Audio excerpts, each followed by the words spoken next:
Welcome student. तो कल हमने मैथ्स का chapter linear equation in two variable start किया था। हम लीनियर इक्वेशंस क्या होती है और लीनियर इक्वेशन को कैसे आइडेंटिफाई किया जाता है यहाँ तक पहुँचे। आज हम उसके आगे वाला टॉपिक लेते हैं साइमल्टेनियस लीनियर इक्वेशन।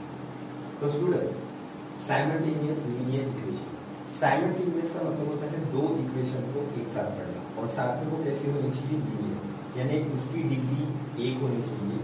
और उसकी डेफिनेशन कुछ इस तरह से है, when we think about two linear equation, हम कोई दो लीनियर इक्वेशंस को जब एक साथ समझते हैं तो उसे साइमल्टेनियस इक्वेशन कहते हैं। तो when we think about two linear equation in two variable at the same time, एक ही समय पर हम दो लीनियर इक्वेशंस को जब कैलकुलेट करते हैं, पढ़ते हैं या समझते हैं, they are called as simultaneous equation. अब इसके लिए एक एग्जांपल ले लेते हैं।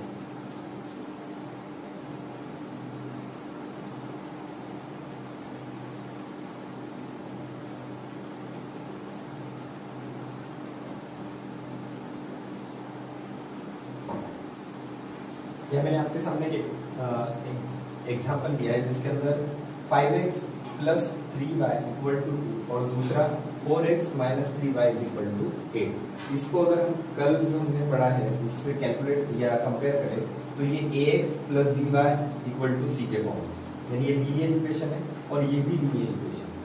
तो इस दोनों लीनियर इक्वेशन को किस तरह से सॉल्व करना है, इसकी हमने पिछले साल कुछ मेथड्स पढ़ी है।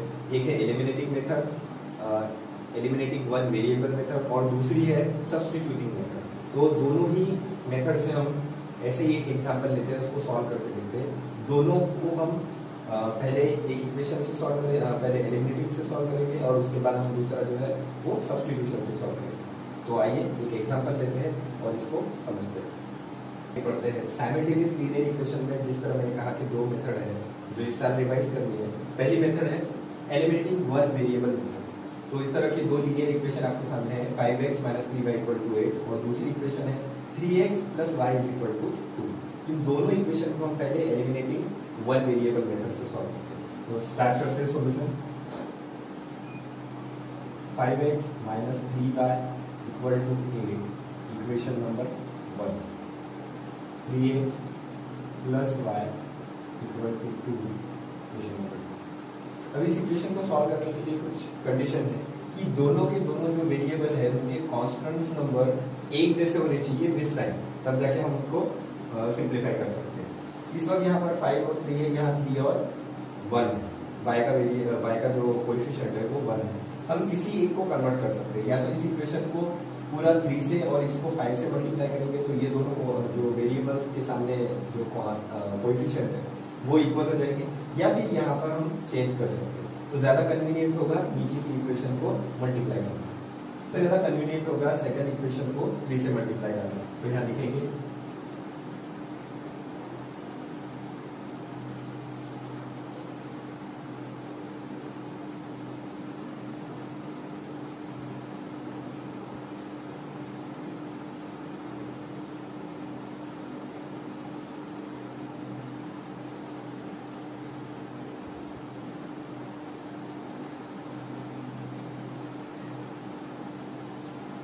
इक्वेशन 2 को 3 से मल्टीप्लाई करने के बाद 3x का हो जाएगा 9x plus 3y equal to 6। इस इक्वेशन को इक्वेशन 1 के साथ हम कैलकुलेट करेंगे। सो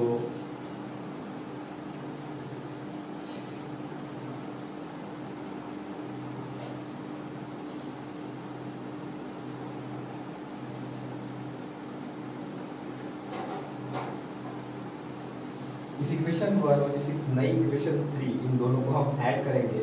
ऐड करने के बाद कोई एक वेरिएबल कैंसिल हो जाएगा और हमको किसी एक वेरिएबल में आंसर मिलेगा। तो सबसे पहले पहली इक्वेशन लेते हैं 5x plus minus 3y equal to 8, 9x plus 3y equal to 6। इन दोनों इक्वेशन में एक मेथड होती है, जब हम सब्ट्रैक्ट करते हैं तो नीचे के साइन चेंज हो जाते हैं, बट ऑलरेडी यहाँ जो टर्म्स है जिसको हम कैंसिल करना है उसके साइन अपोजिट है, तो हम इस इक्वेशन को ऐड कर रहे हैं।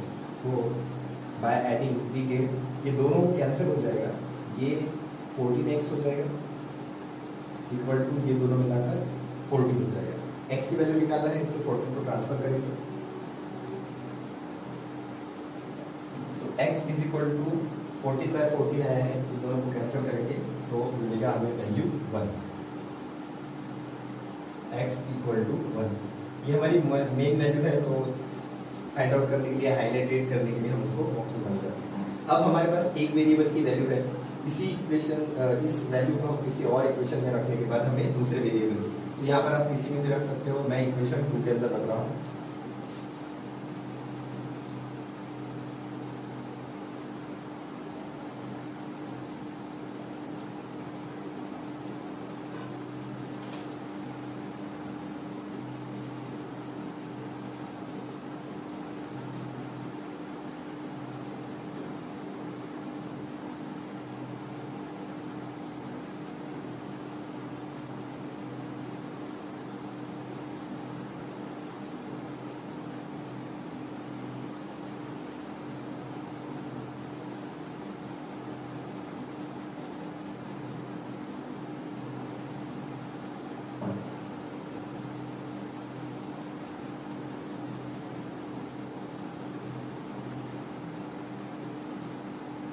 तो देखो x इज इक्वल टू 1 और y is equal to -1 answer है। जब भी हम किसी दो इक्वेशन को, दो लीनियर इक्वेशंस को आपस में कैलकुलेट करते हैं, तो पहली जो हमारी मेथड है एलिमिनेटिंग वन वेरिएबल, यहाँ हमने दोनों इक्वेशन को लिया था, दोनों इक्वेशन में कोएफिशिएंट्स को एक जैसा किया और एक वेरिएबल को पूरी तरह से कैंसिल कर दिया। ये वेरिएबल पूरी तरह से कैंसिल होने के कारण हमें x की वैल्यू मिली। x की वैल्यू को हमने इक्वेशन दोनों में से किसी एक पे आप रख सकते हो, उसके बाद y की वैल्यू है।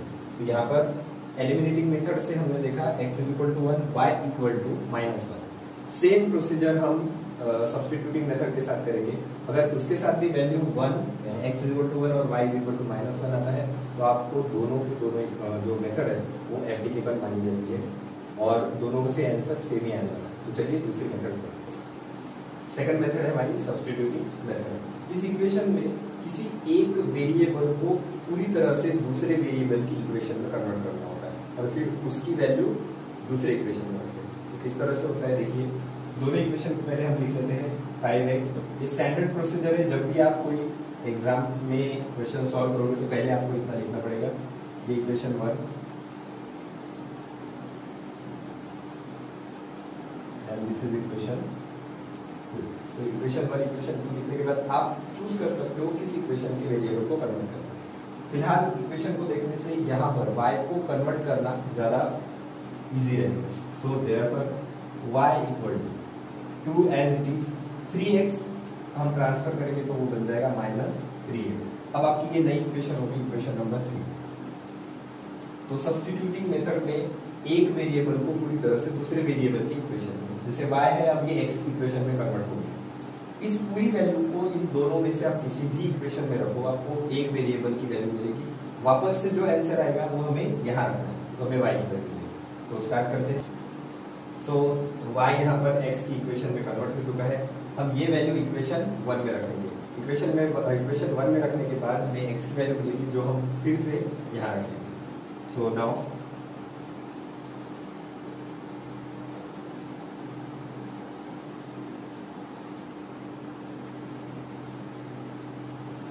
putting this value in equation 1।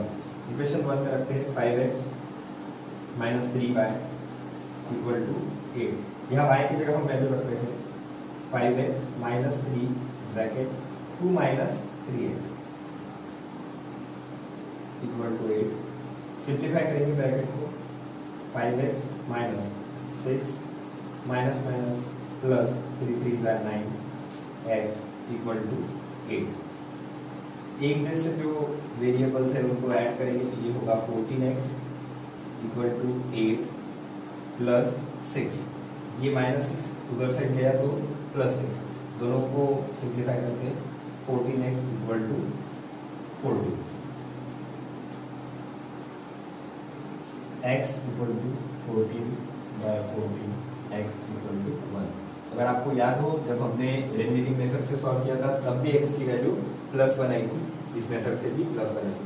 अब इस x की वैल्यू को हम रखेंगे y वाले इक्वेशन में, तो हमें y की वैल्यू मिलेगी। चेक करते हैं कि क्या ये प्रीवियस एग्जांपल के जैसे आएगा। So putting this value,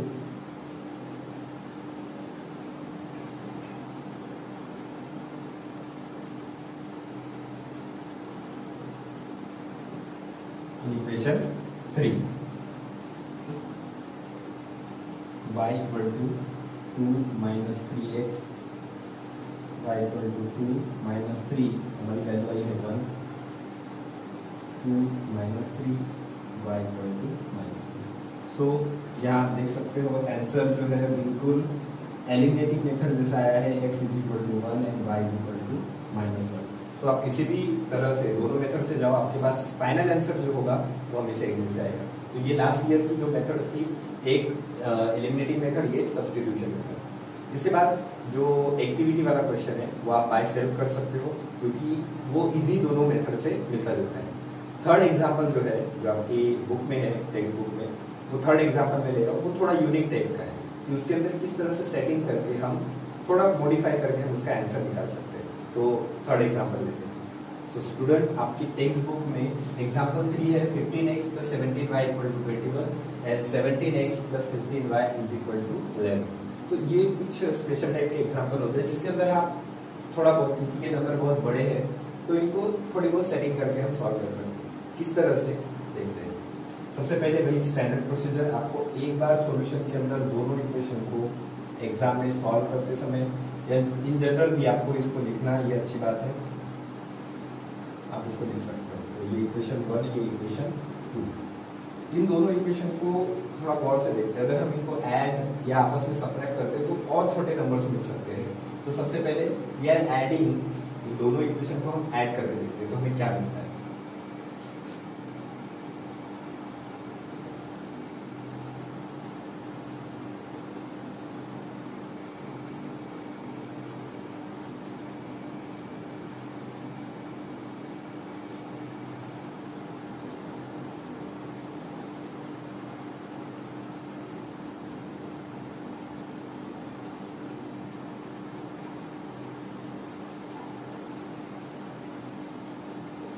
तो इन दोनों इक्वेशन को हम ऐड करते हैं, देखते हैं क्या मिलता है. इन दोनों को ऐड करें तो यहाँ पर 32x प्लस इन दोनों को ऐड करेंगे 32y एंड कांस्टेंट नंबर ये ऑल्सो क्या देने वाले 32. अब यहाँ आप गौर करो, यहाँ पर सारे 32 मिले हुए हैं, इसीलिए मैंने कहा कि इसके अंदर थोड़ी सी सेटिंग करो तो हमारे सिंप्लीफाई नंबर आ सकता है. इस इक्वेशन को हम पूरी तरह से 32 को डिवाइड करते हैं. बाय इक्वेशन इसको 32 से डिवाइड करने के बाद हमें और स्मॉल नंबर्स मिलेंगे.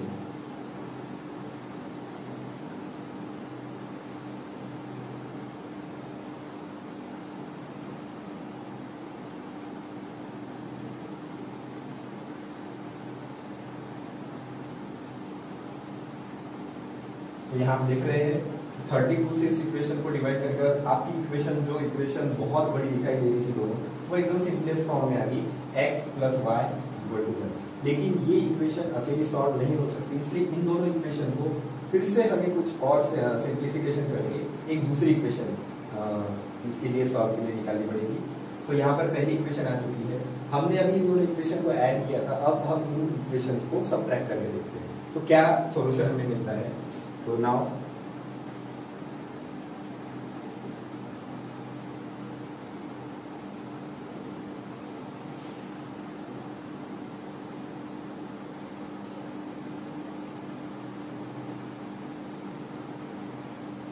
So now by subtracting equation 1 and 2 भी, तो हम इन दोनों इक्वेशन को सबट्रैक्ट करके देखते हैं क्या मिलता है हमें.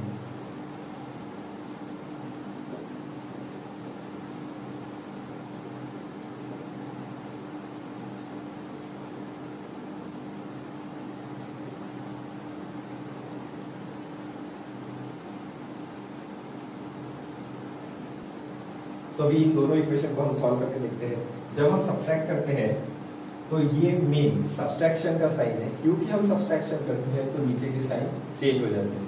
तो यहाँ 17 का साइन प्लस है, चेंज होने पर वो माइनस दिखाएगा. हम ये जो सर्कल इसलिए करते हैं कि हमें ये वाला साइन लेना है, ये याद रखना है. 15 और 17 है, यहाँ ये प्लस है, हम इसको माइनस कर देते हैं. यहाँ पर 11 प्लस है, ये भी माइनस, यानी नीचे के तीनों नंबर जो है वो माइनस हो गए. तो अब हम इसको सॉल्व करते हैं.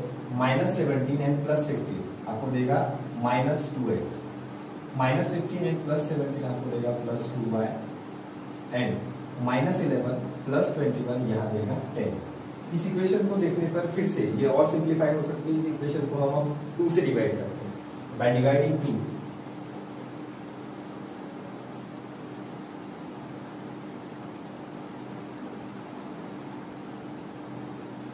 टू से डिवाइड करने के बाद आपको मिलेगा -x + y = 5, इक्वेशन नंबर 4। अब देखिए ये जो इक्वेशन ऐड करने के बाद मिली है और जो सब्ट्रैक्ट करने के बाद मिली, ये बहुत ही छोटे नंबर के साथ है और अब हम इसको साइमल्टेनियसली सॉल्व करेंगे। सो नाउ बाय इक्वेशन या now by adding equation 3 and 4। Equation 3 हमारी है x + y = 1 और इक्वेशन 4 जो है वो -x + y = 5। अब मैंने ऐड ही क्यों किया, क्योंकि जब हम इक्वेशन लिख रहे थे तो हमने पहले ही ऑब्जर्व कर लिया कि x यहाँ प्लस है और यहाँ माइनस है। ऑलरेडी दोनों के साइन और कोएफिशिएंट एक जैसे होने के कारण हम उनको डायरेक्टली ऐड करेंगे तो वो x एलिमिनेट हो जाएगा। अदरवाइज हमें साइन चेंज या आगे की प्रोसेस करनी पड़ेगी। तो यहाँ ऑलरेडी ये सिंप्लीफिकेशन फॉर्म में है, हम इन दोनों को सिंपली ऐड करेंगे, ये दोनों वेरिएबल कैंसिल हो जाएंगे। यहाँ आएगा 2y, ये होगा 6, y = 6/2, y = 3। तो देखिए y की वैल्यू मिल गई है। इस y की वैल्यू को किसी भी दोनों इक्वेशन में आप रख सकते हैं। तो आप इस इक्वेशन में रखो या इस इक्वेशन में, मैं ऊपर वाली इक्वेशन में रख रहा हूँ। y = 3 हम अभी दूसरी इक्वेशन में रख के देखते हैं। सो पुटिंग दिस वैल्यू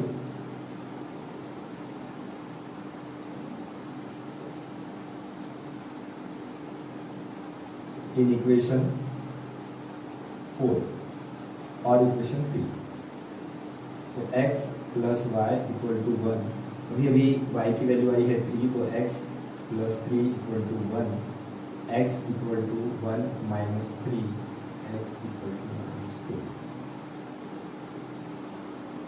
क्योंकि आप 10th बोर्ड में हो तो हमेशा याद रखिए कि जब भी आप क्वेश्चन सॉल्व करेंगे, पूरा क्वेश्चन सॉल्व करने के बाद आंसर करके यहाँ फाइनल आंसर लिखना जरूरी है। इस स्टेप पर आपका हाफ मार्क काउंट होता है।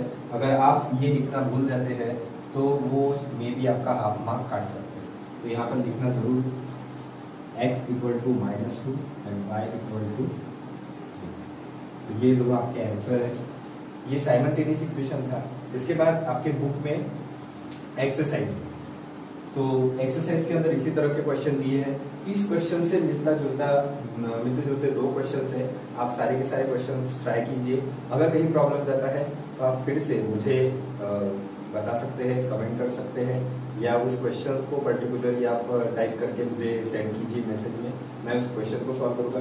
अगर आप उस क्वेश्चन की स्टेप बाय स्टेप इस तरह से सॉल्विंग मेथड जानना चाहते हैं तो उस तरह भी आप मुझे बता सकते हैं। मैं पूरी एक्सरसाइज के ऊपर या फिर एक क्वेश्चन के ऊपर एक वीडियो बनाऊंगा।